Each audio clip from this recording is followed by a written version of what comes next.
ನಾನ್ ಈ ಮನೆಗೆ ಸೊಸೆ ಹಾಕ್ತಿರೋಳು. ಇಲ್ ನೋಡಿದ್ರೆ ಕೈಯಲ್ಲಿ ಬ್ಯಾಗ್ ಇಟ್ಕೊಂಡು ಒಳ್ಳೆ ಮನೆ ಕೆಲ್ಸದೋಳ್ ತರ ದಿನಸಿ ತರಕ್ ಹೋಗ್ತಿದ್ದೀನಿ. ಥೂ ನನ್ ಕರ್ಮ.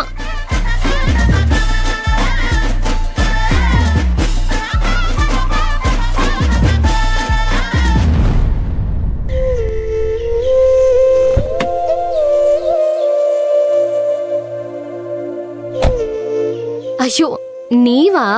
ನಾನ್ ಬೇರೆ ಯಾರು ಅಂತ ಭಯ ಪಟ್ಕೊಂಡ್ಬಿಟ್ಟೆ. ಹೌದು, ನೀವೇನ್ ಈ ರೋಡಲ್ಲಿ ಹೋಗ್ತಿದ್ದೀರಾ? ಇಲ್ಲೇ ಸ್ವಲ್ಪ ಕೆಲ್ಸ ಆಯ್ತು, ಹೊರಟಿದ್ದೆ. ಅದ್ ಸರಿ, ನೀನೇನ್ ಈ ಬಿಸ್ಲಲ್ಲಿ ಎಲ್ಗ್ ಹೋಗ್ತಿದ್ಯಾ? ಅದು ಅತ್ತೆ ದಿನಸಿ ಮತ್ತೆ ತರಕಾರಿ ತಗೊಂಡ್ ಬಾ ಅಂತ ಅಂದ್ರು, ಅದಕ್ಕೆ ತಗೊಂಡ್ ಬರಕ್ ಮಾರ್ಕೆಟ್ಗೆ ಹೋಗ್ತಿದ್ದೀನಿ. ಮಾರ್ಕೆಟ್ಗ? ಈ ಬಿಸ್ಲಲ್ಲಿ ಯಾರಾದ್ರೂ ನಡ್ಕೊಂಡು ಹೋಗ್ತಾರಾ? ಆಟೋದಲ್ಲಾದ್ರೂ ಹೋಗ್ಬೋದಲ್ಲ ಮಾಯಾ? ಅಯ್ಯೋ, ಮಾರ್ಕೆಟ್ ಪಕ್ಕದಲ್ಲೇ ಇದೆ, ಸುಮ್ನೆ ಆಟೋದಲ್ಲಿ ದುಡ್ಡು ವೇಸ್ಟ್, ಅದಕ್ಕೆ ನಡ್ಕೊಂಡ್ ಹೋಗ್ತಿದ್ದೀನಿ.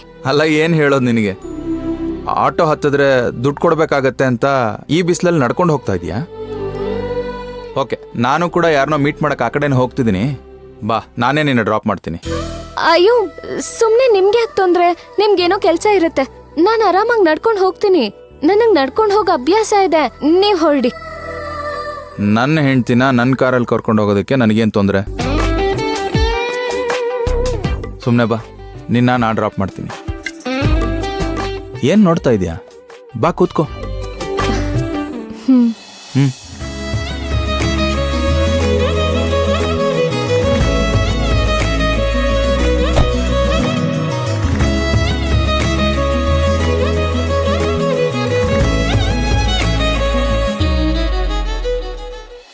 ಸೀಟ್ ಬೆಲ್ಟ್ ಹಾಕೋ.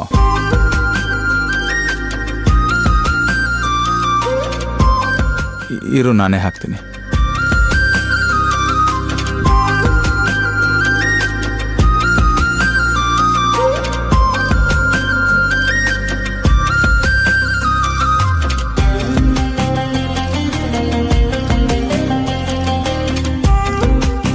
ಹೊರಡೋಣವಾ?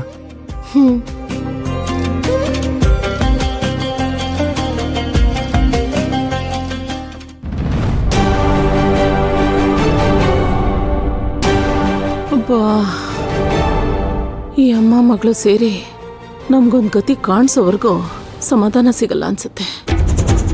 ಏನೋ ಕೋದಂಡ ನಮ್ಮ ಪರವಾಗಿದ್ದಕ್ಕೆ ಸರಿ ಹೋಯ್ತು, ಇಲ್ಲ ಅಂದಿದ್ರೆ ಮುಗೀತು ನಮ್ಮ ಕತೆ.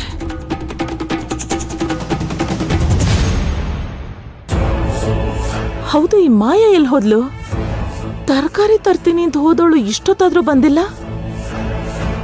ಅಯ್ಯೋ ಪರಮಾತ್ಮ, ಏನಾದ್ರೂ ಮತ್ತೆ ಪ್ಲಾನ್ ಗೀನ್ ಅಂತ ಎಡವಟ್ ಮಾಡ್ಕೊಂಡು ಬರ್ತಾಳೋ ಏನೋ.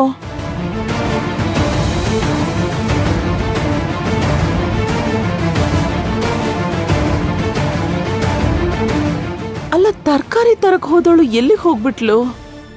ಇಷ್ಟೊತ್ ಬೇಕಾ?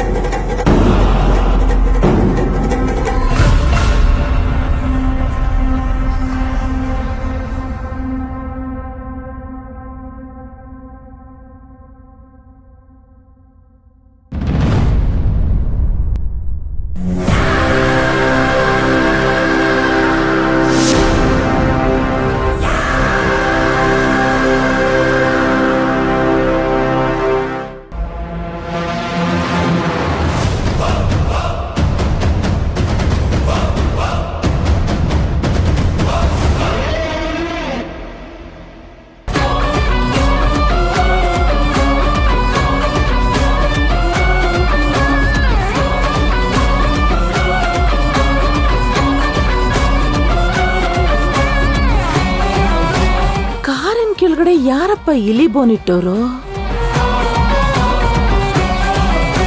ಒಂದ್ ವೇಳೆ ಕಾರ್ ಬ್ರೇಕ್ ವೈರ್ನ ಇಲಿ ಕಟ್ ಮಾಡಿರ್ಬೋದಾ ಇಲ್ವಾ ಅಂತ ಕಂಡುಹಿಡಿಯಕ್ ಇಟ್ಟಿರ್ಬೋದಾ? ಇವರೆಲ್ಲ ಪೊಲೀಸ್ನವ್ರ ತರ ಕೆಲಸ ಮಾಡ್ತಿರೋದು ನೋಡ್ತಿದ್ರೆ ಪಕ್ಕ ಈ ಮನೇಲಿ ನಮಗ್ ಉಳಿಗಾಲ ಇಲ್ಲ.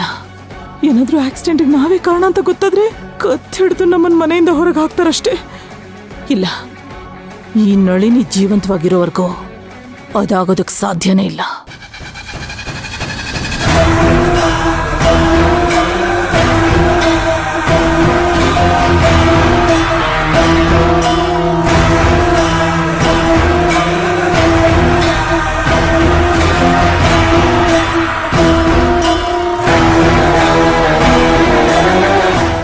ನೋಡಿದ್ರೆ ಇಡೀ ಮನೆ ನಮಗ್ ತಿರುಗ್ ನಿಂತಿದೆ. ಈ ಟೈಮಲ್ಲಿ ಈ ಮಾಯ ಅದೆಲ್ಲಿಗೆ ಹಾಳಾಗ್ ಹೋದ್ಲು. ತರಕಾರಿ ತರಕ್ಕೆ ಇಷ್ಟದ್ ಬೇಕಾ?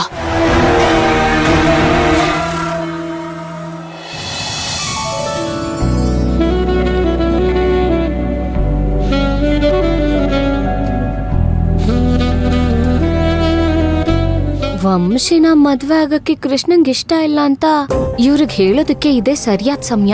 ಹೆಂಗಿದ್ರು ಕೋದಂಡ ಒಳ್ಳೆ ಮೂಡಲ್ಲಿದ್ದಾನೆ. ಈಗ ನನ್ ಮಾತ್ ಕೇಳ್ತಾನೆ. ಏನ್ ಮಾಯಾ, ಏನೋ ತುಂಬಾ ಗಂಭೀರವಾಗಿ ಯೋಚನೆ ಮಾಡ್ತಿರೋ ಹಾಗಿದೆ. ನಿಮ್ಗೇನೋ ಹೇಳ್ಬೇಕಿತ್ತು. ಅದು ನಿಮಗ್ ಹೇಗ್ ಹೇಳೋದು ಅಂತ ಗೊತ್ತಾಗ್ತಿಲ್ಲ ನನಗೆ. ನನ್ನ ಹತ್ರ ಏನು ಸಂಕೋಚ ಪಡೋದು ಬೇಡ, ಧೈರ್ಯವಾಗಿ ಹೇಳು. ಸಂಕೋಚ ಅಂತ ಅಲ್ಲ, ಆದ್ರೆ ನಾನು ಹೇಳೋ ವಿಷಯದಿಂದ ನಿಮ್ಮ ಮನಸ್ಸಿಗೆ ನೋವಾಗುತ್ತಾ ಅಂತ. ನನ್ನ ಮನ್ಸಿಗೆ ನೋವಾಗುತ್ತೋ ಇಲ್ವೋ ಅನ್ನೋದು ನೀನು ಹೇಳಿದ್ಮೇಲೆ ತಾನೇ ಗೊತ್ತಾಗತ್ತೆ. ಅಲ್ಲದೆ ನೀನು ಹೇಳೋ ವಿಷಯ ನನ್ನ ಮನಸ್ಸಿಗೇನು ನೋವು ಮಾಡಲಾರ್ದು ಅನ್ನೋ ನಂಬಿಕೆ ನನಗಿದೆ. ಹೇಳು. ಅಲ್ಲ, ನೀವ್ ಏನೇ ಕೆಲಸ ಮಾಡಿದ್ರು 100 ಸಲ ಯೋಚನೆ ಮಾಡಿ ಮಾಡೋರು. ಆದ್ರೆ ಈ ವಿಷಯದಲ್ಲಿ ಹೀಗಾಯ್ತಲ್ಲ ಅಂತ. ಏನು ಹೇಳ್ತಾ ಇದೀಯ ಮಾಯಾ? ನಾನು ಯಾವ ವಿಷಯದಲ್ಲಿ ತಪ್ಪು ಮಾಡಿದ್ದೀನಿ? ಅಯ್ಯೋ, ನೀವ್ ತಪ್ಪು ಮಾಡಿದ್ರಿ ಅಂತ ನಾನು ಹೇಳ್ತಿಲ್ಲ. ಮತ್ತೆ ನೀನು ಏನು ಹೇಳಬೇಕಂತಿದ್ಯೋ ಅದನ್ನ ಸರಿಯಾಗಿ ಹೇಳು.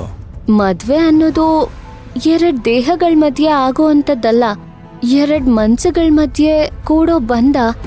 ಅದನ್ನ ಒತ್ತಾಯವಾಗಿ ಬಂದಿ ಮಾಡಬಾರ್ದಲ್ವಾ? ಏನೋ ಏನು ಹೇಳ್ತಾ ಇದೆಯಾ ಮಾಯಾ? ಸ್ವಲ್ಪ ಸರಿಯಾಗಿ ಅರ್ಥ ಆಗೋ ಥರ ಹೇಳು. ಮದ್ವೆ ಮಾಡ್ಬೇಕಾದ್ರೆ ಇಬ್ರಲ್ಲಿ ಒಬ್ರಿಗೂ ಇಷ್ಟ ಇಲ್ಲ ಅಂದ್ರೆ ಆ ಮದ್ವೆ ಮಾಡೋದು ತಪ್ಪಲ್ವಾ? ಮಾಯಾ, ಯಾರಿಗೆ ಮದುವೆ ಇಷ್ಟ ಇಲ್ಲ, ಯಾರ ಮದುವೆನ ಯಾರು ಇಷ್ಟ ಇಲ್ಲದೆ ಮಾಡ್ತಿದ್ದಾರೆ? ಸ್ವಲ್ಪ ಬಿಡಿಸಿ ಹೇಳ್ತೀಯಾ? ಅದು ನಿಮ್ ತಮ್ಮ ಕೃಷ್ಣನ್ಗೆ ವಂಶಿ ಜೊತೆ ಮದ್ವೆ ಆಗೋದಕ್ಕೆ ಇಷ್ಟ ಇಲ್ಲ.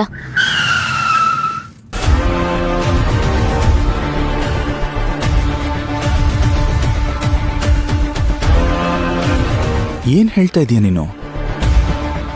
ವಂಶಿ ಜೊತೆ ಮದುವೆ ಆಗೋದಕ್ಕೆ ಕೃಷ್ಣನಿಗೆ ಇಷ್ಟ ಇಲ್ವಾ? ಅದು ಕೃಷ್ಣನ್ಗೆ ವಂಶಿ ಜೊತೆ ಮದ್ವೆ ಆಗೋದಕ್ಕೆ ಇಷ್ಟ ಇಲ್ಲ, ಬಲವಂತವಾಗಿ ಒಪ್ಕೊಂಡಿದ್ದಾನೆ. ಇದೆಲ್ಲ ನಿಜನಾ? ಇದನ್ನ ನಿನಗೆ ಯಾರು ಹೇಳಿದ್ರು? ಬೇರೆ ಯಾರಾದ್ರೂ ಹೇಳಿದ್ರೆ ನಾನು ಕೂಡ ನಂಬ್ತಾ ಇರ್ಲಿಲ್ಲ. ಮತ್ ನಿನಗಿದೆಲ್ಲ ಹೇಗೆ ಗೊತ್ತಾಯ್ತು? ಅದು ಕೃಷ್ಣ ವಂಶಿ ಮಾತಾಡುವಾಗ ಹಾಗೆ ನನ್ ಕಿವಿಗ್ ಬಿತ್ತು. ಬಲವಂತವಾಗಿ ಕೃಷ್ಣ ಈ ಮದ್ವೆಗೆ ಒಪ್ಕೊಂಡಿದ್ದಾನೆ.